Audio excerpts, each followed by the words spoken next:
Hello everyone, welcome back to all time study with Astha. आज हम unit 2 consideration start करेंगे। इस चैप्टर में बेसिकली 4 पॉइंट्स है जो हमें करने हैं। First is meaning and definition, second is legal rules regarding valid consideration, third is rule of no consideration no contract and the last is doctrine of privity of contract with exemption. First से start करते हैं, that is meaning and definition of consideration. So consideration की meaning क्या होती है, सबसे पहले हम ये समझते हैं। फॉर एग्जाम्पल, एक सेलर है and there is a person buyer. X and Y example लेते हैं। एक्स और वाई के बीच में कॉन्ट्रैक्ट हुआ है एक टीवी को लेकर।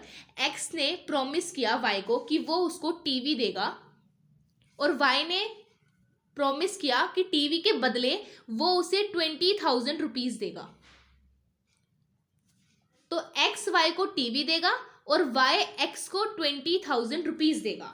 तो अगर अब हम कंसिडरेशन की बात करें तो वाई को क्या मिल रहा है, वाई को टीवी मिल रहा है, तो वाई के लिए कंसिडरेशन टीवी होगा और एक्स के लिए कंसिडरेशन 20,000 रुपीज होंगे।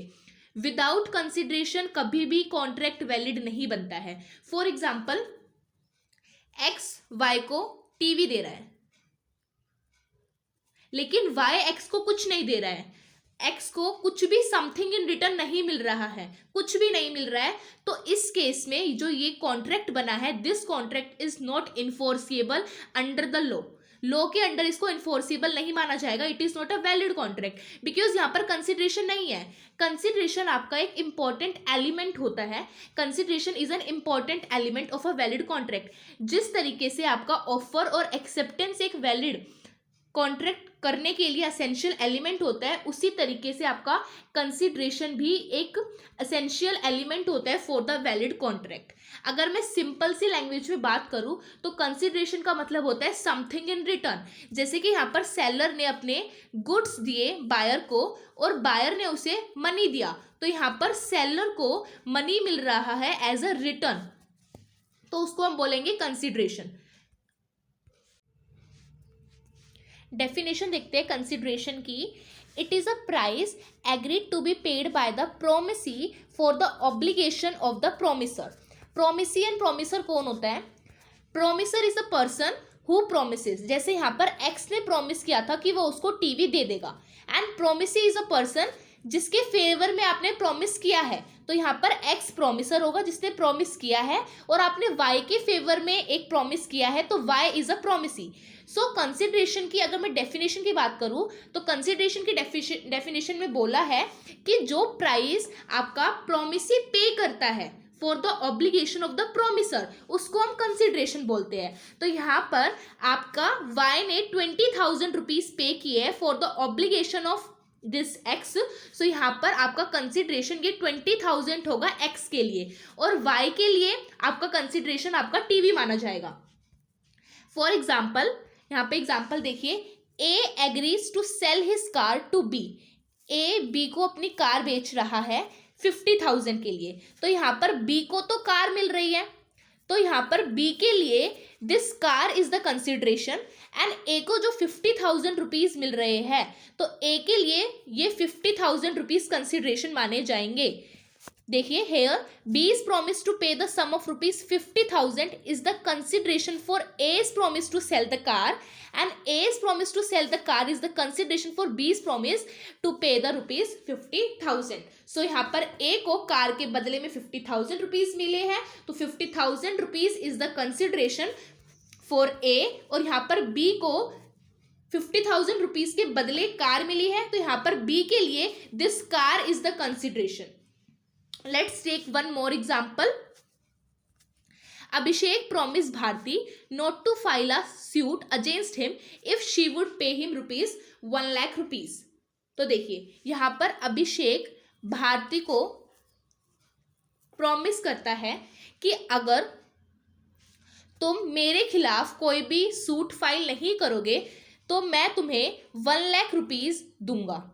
तो यहाँ पर बी के लिए कंसिडरेशन होगा ये 1 लाख रुपीस, और ए के लिए कंसिडरेशन क्या होगा कि भारती अगर उसके खिलाफ वो सूट फाइल ना करे।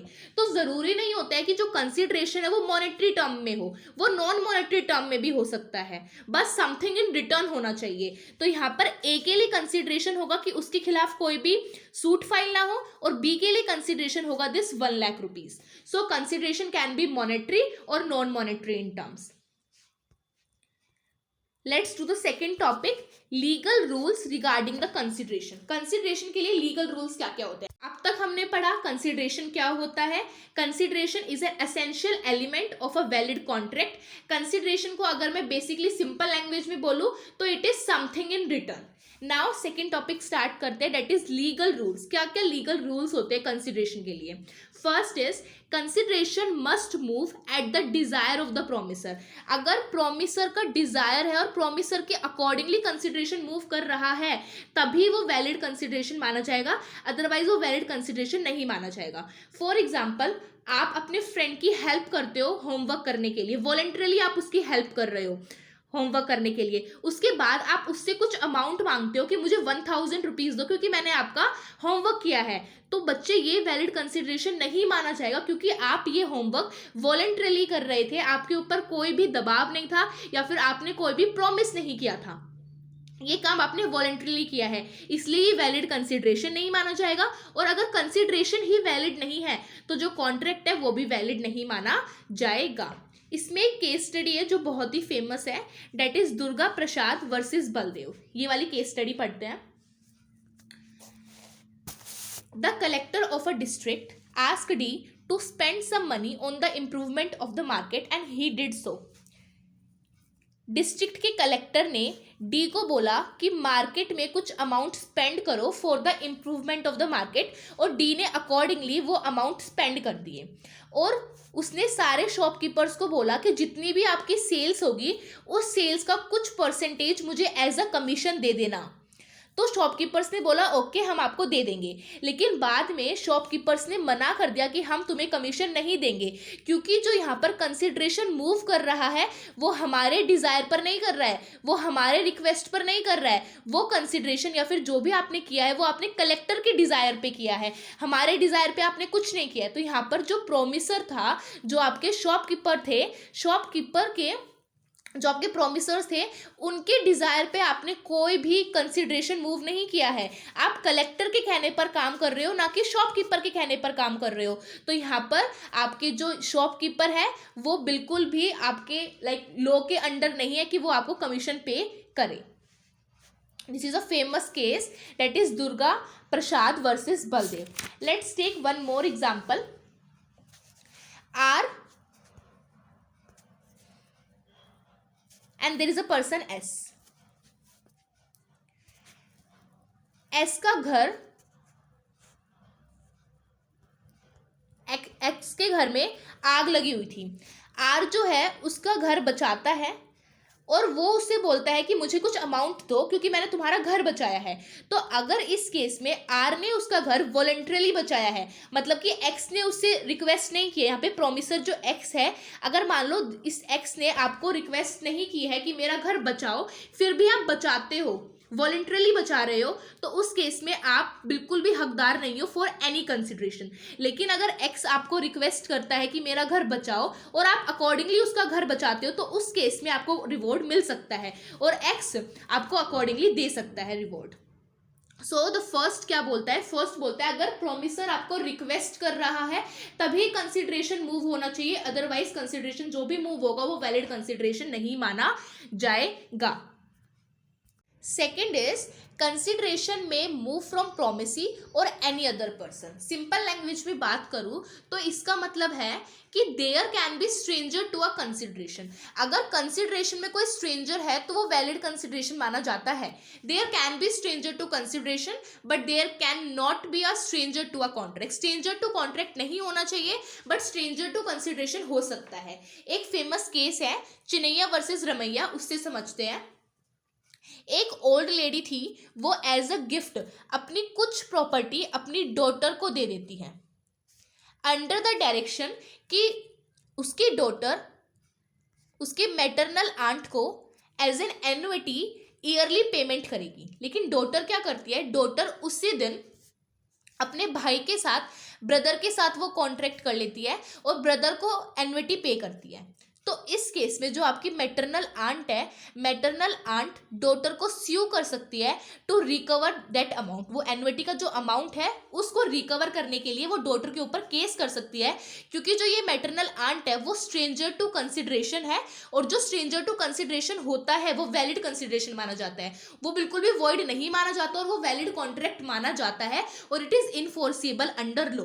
तो जो यहाँ पर कंसिडरेशन मूव हो रहा है वो एनी अदर पर्सन से मूव हो रहा है, स्ट्रेंजर टू कंसिडरेशन से मूव हो रहा है। तो जो कंसिडरेशन है वो प्रोमिसी से भी मूव हो सकता है और एनी अदर पर्सन से भी मूव हो सकता है। This is the second legal rule. Third is consideration can B past, present और फ्यूचर। कंसिडरेशन पास्ट कंसिडरेशन भी हो सकता है, प्रेजेंट कंसिडरेशन भी हो सकता है और फ्यूचर कंसिडरेशन भी हो सकता है। स्टार्टिंग में हमने पढ़ा था कि सेलर और बायर होते हैं। सेलर ने बायर को गुड्स दिए और बायर ने in the exchange of goods 20,000 rupees दिए। तो एक्स को उसका कंसिडरेशन मिल गया और बी को भी उसका कंसिडरेशन मिल गया। सो this is a present consideration, presently दोनों को अपना अपना कंसिडरेशन मिल गया है। नाउ नेक्स्ट एग्जांपल हम देख सकते हैं। फॉर एग्जांपल, ए ने कोई सर्विसेज परफॉर्म की at the desire of B, at the desire of B A ने कुछ सर्विसेज परफॉर्म की। बी ने एक हफ्ते बाद प्रॉमिस किया कि जो आपने सर्विसेज की है उसको मैं कंपनसेट करूंगा bye paying 1,000 rupees. So this is the example of past consideration, और यहाँ पर ए जो है वो अपना अमाउंट 1,000 रुपीज रिकवर कर सकता है बी से, because this is a past consideration. Cash sale जो इससे पहले हमने एग्जाम्पल पढ़ा था, cash sale is the example of your present consideration, और यहाँ पर ए ने सर्विसेज परफॉर्म की थी in the past, now B compensate करने के लिए रेडी हो रहा है, तो A is liable to recover that amount. So this is the example of your past consideration. Next legal rule is consideration need not to be advocate. जरूरी नहीं है कि आपका कंसिडरेशन एडवोकेट हो, वो इन एडवोकेट भी हो सकता है। फॉर एग्जाम्पल, ए बी को प्रॉमिस करता है कि वो उसको एक प्लॉट ऑफ लैंड देगा। एक्चुअल में उस प्लॉट ऑफ लैंड की वैल्यू 6 लाख है, लेकिन वो उसको वो plot of land 1 lakh rupees में दे रहा है। 1 लाख रुपीज में वो उसको प्लॉट ऑफ लैंड दे रहा है।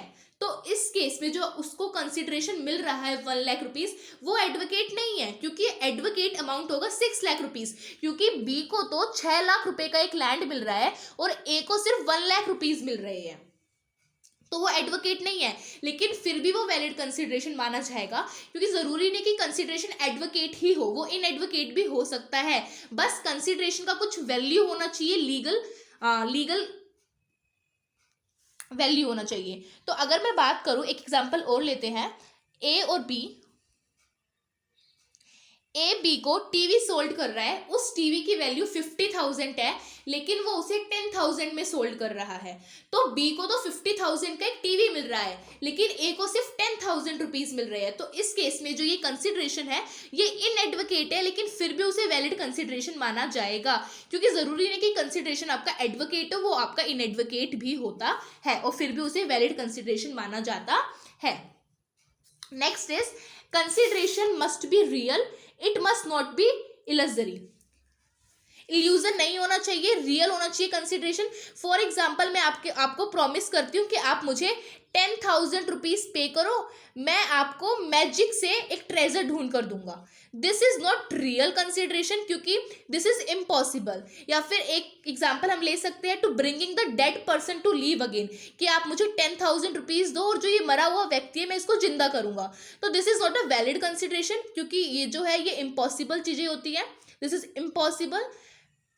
कंसिडरेशन एक ऐसी चीज होनी चाहिए जिसमें law attach some value, it must be something to which the law attach some value, लेकिन यहाँ पर कुछ भी नहीं है, इट मस्ट बी रियल। ये पूरा का पूरा इल्यूजन है, इट इज पूरा का पूरा impossible task. Next is consideration must B lawful. आपका कंसिडरेशन लॉफुल होना चाहिए, वो इमोरल नहीं होना चाहिए और अपोज टू पब्लिक पॉलिसी नहीं होना चाहिए। For example, A limited promise करता है मिस्टर एक्स को कि वो उसको गवर्नमेंट बैंक में जॉब दिलाएगा अगर वो उसको 50,000 रुपीज़ देगा। तो यहाँ पर ए एक्स के साथ एक प्रॉमिस कर रहा है कि अगर वो उसको 50,000 रुपीज़ देगा तो मैं तुम्हें गवर्नमेंट जॉब दिलाऊंगा, which is opposed to the public policy. So this is not a valid consideration. ये valid consideration नहीं माना जाएगा. So this contract between the A and X is not valid. This is void. Example और लेते हैं. A B के साथ contract में आता है कि अगर वो बैंक लूट कर लाएगा तो वो उसको 10,000 रुपीज देगा. तो इस केस में भी this is not a valid consideration because this is unlawful, this is oppose to public policy. So these all are your legal rules regarding consideration. First हमने पढ़ा था अगर प्रॉमिसर आपको रिक्वेस्ट कर रहा है, प्रॉमिस कर रहा है, तब you are liable for the amount for any reward. लेकिन अगर कोई काम आप वॉलेंटरली कर रहे हो तब आप लाइबल नहीं हो फॉर एनी रिवॉर्ड. सेकेंड हमने पढ़ा था कि स्ट्रेंजर टू कंसिडरेशन हो सकता है, स्ट्रेंजर टू कॉन्ट्रैक्ट नहीं हो सकता. स्ट्रेंजर टू कॉन्ट्रैक्ट हम नेक्स्ट वीडियो में पढ़ेंगे. स्ट्रेंजर टू कॉन्ट्रैक्ट की कुछ एग्जेम्पशंस भी होते हैं, वो हम नेक्स्ट वीडियो में पढ़ेंगे. स्ट्रेंजर टू कंसिडरेशन हो सकता है. थर्ड हमने पढ़ा था पास्ट कंसिडरेशन भी हो सकता है, प्रेजेंट कंसिडरेशन भी हो सकता है और फ्यूचर कंसिडरेशन भी हो सकता है. जरूरी नहीं है कि आपका कंसिडरेशन एडवोकेट ही हो, वो इन एडवोकेट भी हो सकता है. समथिंग इन रिटर्न जरूरी नहीं है वो इक्वल हो समथिंग इज गिवन, जरूरी नहीं है वो इन एडवोकेट भी हो सकता है. कंसिडरेशन आपका रियल होना चाहिए. अगर वो फिजिकली या फिर लीगली इम्पॉसिबल है तो वो वैलिड कंसिडरेशन नहीं माना जाएगा.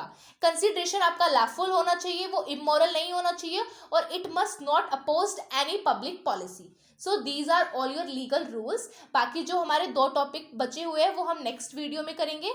That's all for today's video. If you have any doubt regarding the topic, ask me in the comment section. I will upload the video according to your problems and queries. Thanks for watching. Don't forget to subscribe. Bye bye.